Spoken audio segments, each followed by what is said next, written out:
Mark English. लेखक doctor Sandeep श्रोत्री. वाचक स्वर डॉक्टर अदिती काळमेघ.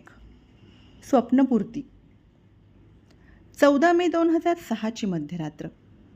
डोक्यावर चांदण्यांनी गच्च भरलेलं आकाश होतं. थंडगार वारा बर्फाच्या वाळूचे झबकारे अंगावर मारत होता. तापमानाचा काटा उणे 40 अंशांवर स्थिरावला होता. बरोबरच्या साथीदारांच्या श्वासाचे आवाज, त्यांच्या प्राणवायूच्या मुखवट्याच्या झडपांचे आवाज, हिमकुऱ्हाड असलेल्या हातांचे आणि कॅम्प्रॉन्स लावलेल्या बुटांचे ठक ठक आवाज तेवढे कानावर पडत होते. 8700 मीटर्सवर पोहोचेपर्यंत 15 मेची पहाट उजाडली होती. वाटेवर अगोदरच माहिती असल्यामुळे दगडांच्या मोठ्या 3 पायऱ्यांपैकी पहिल्या पायरीपाशी त्याला ग्रीनबूट दिसला. अति उंचीवरील वेड्या आणि धाडसी साहसाची परिणती नेमकी कशामध्ये होऊ शकते याची जाणीव समोरचा ग्रीनबूट आणि पुढे 3ऱ्या पायरीपाशी लटकलेला मार्को. हे दृश्य बघावेसे वाटत नाही, पण अपरिहार्यपणे त्यांना ओलांडूनच पुढे जावे लागते. नाईलाज असतो, कारण दोन्ही बाजूला सुमारे 3-3.5 हजार मीटर्सची खोल दरी दिसत असते. हे ग्रीनबूट आणि मार्को प्रकरण नेमकं काय आहे? 1996 साली एका भारतीय गिर्यारोहकाचा अतिथंडीने गोठून त्या जागी मृत्यू झाला होता. त्याचं शरीर अतिथंड हवामानामध्ये बराच काळ तसंच टिकून राहिलंय. त्याच्या पायांमधील हिरवे बूट ही त्याची खूण बनून राहिली आहे. त्याच्यापुढे सुमारे 100 मीटर्स उंचीवर मार्को नावाच्या आणखी एका गिर्यारोहकाचे शरीर दोरीला लोंबकळलेल्या अवस्थेमध्ये लटकत असलेले आणि डोळे तसेच आकाशाकडे टक्क बघत असलेले भयावह दृश्य दिसत असते. या शिखर माथ्यापाशी पर्वताच्या तिन्ही अंगांनी गिर्यारोहकांना वर चढताना या वास्तवाशी सामना करतानाच शारीरिक त्रासापेक्षा काकणभर थोडासा जास्तच मानसिक त्रास होत असतो. पण तिकडे त्याने दुर्लक्ष केले. तो तसाच सावकाश वर वर चढत होता. काही ठिकाणी दगडावरील बर्फामध्ये त्याचे पाय घसरत होते. काही ठिकाणी वरून खाली दोऱ्या सोडल्या होत्या, त्यांचा गुंता झाला होता. त्यात अडकण्याची भीती होती. तिन्ही अवघड टप्प्यांच्या दगडांच्या भिंतीवरून शिड्या लावल्या होत्या, परंतु सोसाट्याच्या वाऱ्यामुळे त्या हलत होत्या. प्रत्येक टप्पा 15 मीटर्स उंचीचा. दगडांच्या राशी एकावर एक ठेवल्यासारख्या दिसत होत्या. पहाटेच्या वेळीसुद्धा तिथे ट्रॅफिक जॅम होता. सुमारे 30 ते 40 गिर्यारोहक त्या अरुंद बर्फाळ जागी दाटीवाटीने वर चढायचा प्रयत्न करत होते. काही यशस्वी होत होते, काही दमून थकून शेजारी धापा टाकत उभे होते. प्राणवायूचे मुखवटे जवळजवळ प्रत्येकाच्या चेहऱ्यावर होतेच. प्राणवायू फुफ्फुसांमध्ये सोडण्याचा वेग सुमारे 2 लिटर्स प्रति मिनिट असा त्याने ठेवला होता. निव्वळ बोलणंसुद्धा त्रासदायक होतं. त्यामुळे बहुतेक सर्व व्यवहार निशब्द आणि केवळ खाणाखुणांवरच केले जात होते. बराच वेळ पहिला टप्पा वर चढून जाण्याचा तो प्रयत्न करत होता, पण अपयश येत होतं. बरोबरचा मदतनीस दोरजी शेर्पा धीर देत होता. मदतीचा हात पुढे करत होता. पाठोपाठ उडी. मार्क उडवड हा मार्गदर्शक आणि मार्क व्हेटू हा छायाचित्रकार डिस्कव्हरी चॅनलचा हे पोहोचले होतेच. थोड्याच वेळात काउबॉय वेन अलेक्झांडर आणि बॉब म्हणजे रॉबर्ट किलप हे छातीचे भाते हलवत तिथे आले. याचा दुसरा प्रयत्नसुद्धा फसला. काय करावं ते सुचत नव्हतं. डोळ्यांमध्ये अश्रू अनावर झाले होते. फक्त 100-150 मीटर्स दूर अंतरावर स्वप्नपूर्ती दिसत होती. परंतु हा पहिलाच मोठा दगडांचा टप्पा वाटेत अडथळा म्हणून उभा ठाकला होता. येथून परत फिरावे लागणार यासारखं दुर्दैव ते काय दुसरं. हा समोरचा दगड आपल्याला परत खाली पाठवणार या कल्पनेनेच त्याच्या अंगावर शहारे आले. तो क्षणभर थांबला. वाईट विचार दूर भिरकावले आणि पुन्हा ताठ मानेने हा उभा राहिला. दगडाला छाती टेकवली. थंडगार पडलेल्या हातांमध्ये दोरीची पकड मजबूत केली. सावकाश एकेका पायाची पोलादी पकड दगडांच्या खाचेमध्ये रोवत सुरक्षितपणे ज्यावेळी वर पोहोचला त्यावेळी त्यालाच नव्हे, त्याच्याबरोबरच्या इतर गिर्यारोहकांनाच नव्हे, तर आकाशातील तारे, ग्रहगोल, नक्षत्र या मंडळींना सुद्धा हायसं वाटलं असेल. कारण एक चालता, खरंच का, चालता बोलता इतिहास त्यांना आता बघायला मिळणार होता. त्या क्षणाचे साक्षीदार होण्याचे भाग्य त्यांच्या नशिबात होते. पहिल्या टप्प्यावर पोहोचताच त्याने क्षणभर विश्रांती घेतली. पाठीवरील त्यानेच तयार केलेल्या पीक फ्युएल या पौष्टिक पेयाचे 4 घोट नदीतून तोंडामध्ये ओढून पोटामध्ये पोहोचते केले.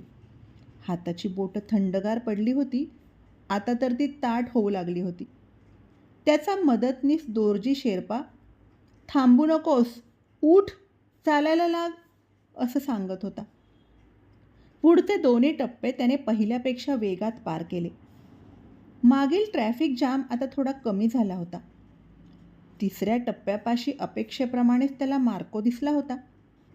रक्त आणि मांस नसलेलं, परंतु बाकी सर्व शरीराचा दगड होऊन बसलेलं ते शब्दशः पार्थिव आता त्या पर्वताचाच एक भाग बनून राहिलं होतं.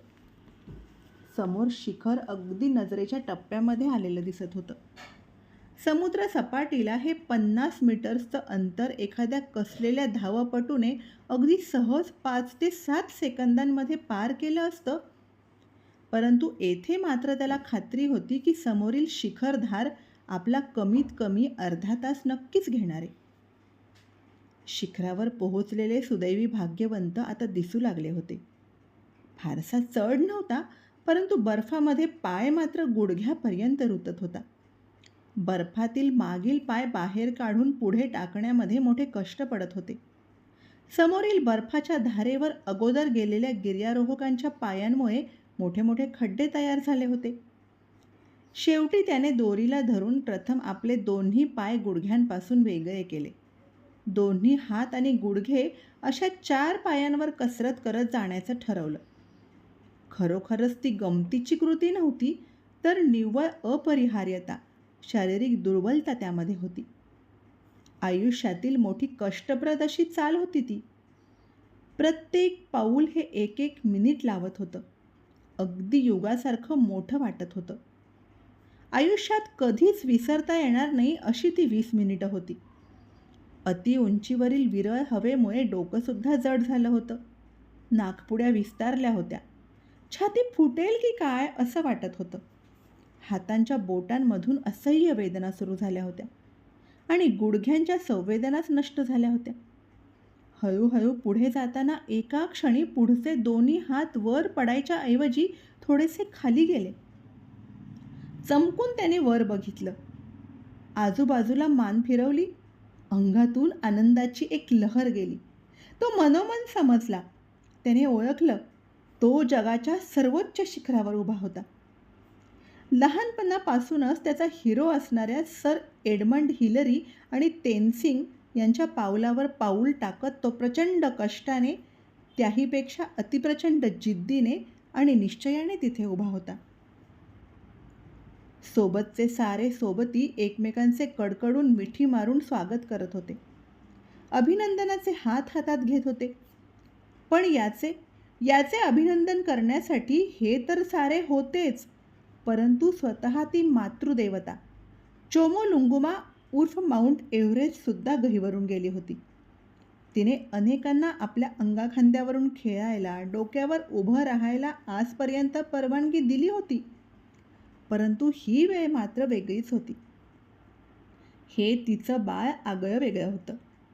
आईला सगळी बाळं सारखीच असतात, परंतु काहींची जास्त काळजी वाटते, जास्त कौतुक असतं. त्यापैकीच हे बाळ होतं. ते शब्दशः रांगत रांगत तिच्या खांद्यावरून डोक्यावर बसलं होतं. तिलाच नव्हे, तर हे कौतुक बघायला, ही नवलाई बघण्यासाठी आकाशात ग्रहगोल, तारे यांच्याबरोबरच दूरवर पूर्वेला सूर्यसुद्धा आपल्या कोमल रक्तवर्णी नजरेने कुतूहलाने बघू लागला होता. त्याला जमेल तेवढी मायेची ऊब देण्याचा त्या भास्कराचा प्रयत्न होता. त्याच्या जवळचा रेडिओ दूरध्वनी बोलू लागला होता. बेस कॅम्पवरून संपूर्ण मोहिमेचा नेतर रूस उर्फ बिग बॉस उर्फ रसेल ब्राईसचा आवाज ऐकू येत होता. थरथरत्या आवाजात त्याने सुद्धा अभिनंदन केले, पण क्षणभरच. लगेचच सावरून त्याने सांगितलं, ताबडतोब खाली उतरू लागा, ते जास्त अवघड आव्हान आहे. सूर्य उगवल्यामुळे तापमान -40 वरून -38 सेल्सिअसपर्यंत वर आलं होतं. अर्थातच डिजिटल कॅमेरा सुरू होणं शक्यच नव्हतं. साधा कोडॅकचा 35 मिलीमीटर फिल्मचा कॅमेरा काढून त्याने स्वतःचे आणि सभोवतालचे फोटो घेतले. सावकाशपणे खाली बसून आपल्या दोन्ही गुडघ्यांभोवतीची पट्टी काढून आपले पोलादी पाय घट्ट बांधले. घोट्याजवळचा स्क्रू घट्ट बसवला. गुडघ्याखाली ज्या सांध्यांमध्ये तो पाय अडकतो तो खुळखुळ्याप्रमाणे हालत होताच.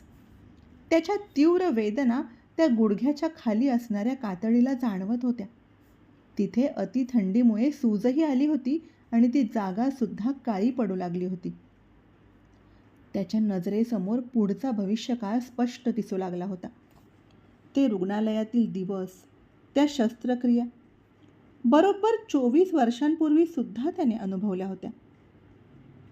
1982 साली दक्षिण न्यूझीलंडमधील माउंट कूक या सर्वोच्च पर्वतावर चढताना हिमवादळाशी सामना करताना त्याने 13.5 दिवस बर्फाच्या गुहेमध्ये घालवले होते.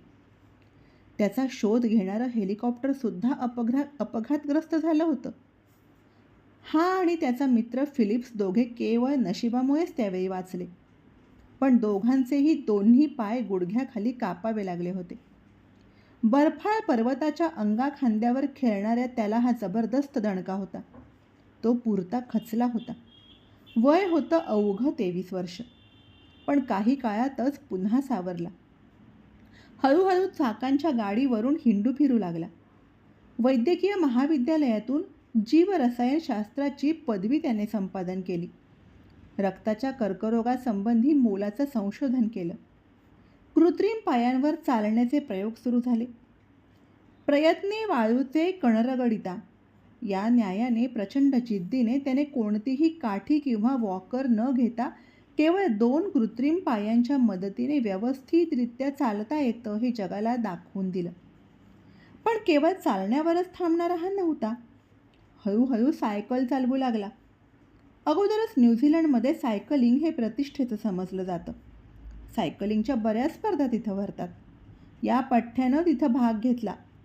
सरावासाठी त्याने एकदा न्यूझीलंडच्या उत्तर बेटावरील उत्तर टोकापासून दक्षिण बेटांवरील दक्षिण टोकापर्यंत 2500 किलोमीटर सायकल चालवली. 2000 सालच्या सिडनी पॅरालिम्पिक स्पर्धेमध्ये रौप्यपदक पटकावलं. सायकलिंगच्या जोडीला त्याने बर्फावरील घसरण्याचं वेड मनात घेतलं, ज्याला स्कीइंग म्हणतात. त्यातही त्याने अनेक आंतरराष्ट्रीय स्पर्धांमध्ये प्रावीण्य पटकावलं. त्याचबरोबर त्याने मोंटाना या वाईन बनवणाऱ्या कारखान्यामध्ये नोकरी केली. युरोपमध्ये भरलेल्या वाईन प्रदर्शनामध्ये त्याच्या वाईनला सर्वात पहिलं बक्षीस मिळालं आणि त्याचं या प्रांतातील प्रावीण्यसुद्धा सर्वांना समजलं. स्कीइंग करता करता पुन्हा एकदा त्याला माउंट कूक खुणावू लागला होता आणि मोठ्या कष्टाने कमालीच्या खडतर सरावानंतर जिथे त्याने पायच नव्हे तर आपलं स्वप्नच गमावलं होतं त्या न्यूझीलंडमधील सर्वोच्च शिखरावर माउंट कूकवर विजय मिळवला. 7 जानेवारी 2002 रोजी माउंट कूकच्या शिखरावर असताना त्यानं त्याचं मोठं स्वप्न पुन्हा एकदा बघायला सुरुवात केली. अर्थातच त्याही वेळी वेडेपणाचा एक भाग होता तो. न्यूझीलंडच्या सर्वोच्च ठिकाणी एक पाय नसलेला माणूस चढू शकतो तर जगाच्या सर्वोच्च शिखरावर माउंट एव्हरेस्टवर का नाही? निव्वळ 4 वर्षांमध्ये, हो फक्त 4च वर्षांमध्ये 15 मे 2006 रोजी याच एव्हरेस्ट शिखरावर तो दिमाखात उभा होता. जगाच्या सर्वोच्च शिखरावर माउंट एव्हरेस्टवर दोन्ही पाय नसलेला जगातील पहिला आणि अद्यापपर्यंतचा एकमेव असा मानव त्या दिवशी जगाने पाहिला होता. मार्क इंग्लिसची स्वप्नपूर्ती झाली होती. धन्यवाद.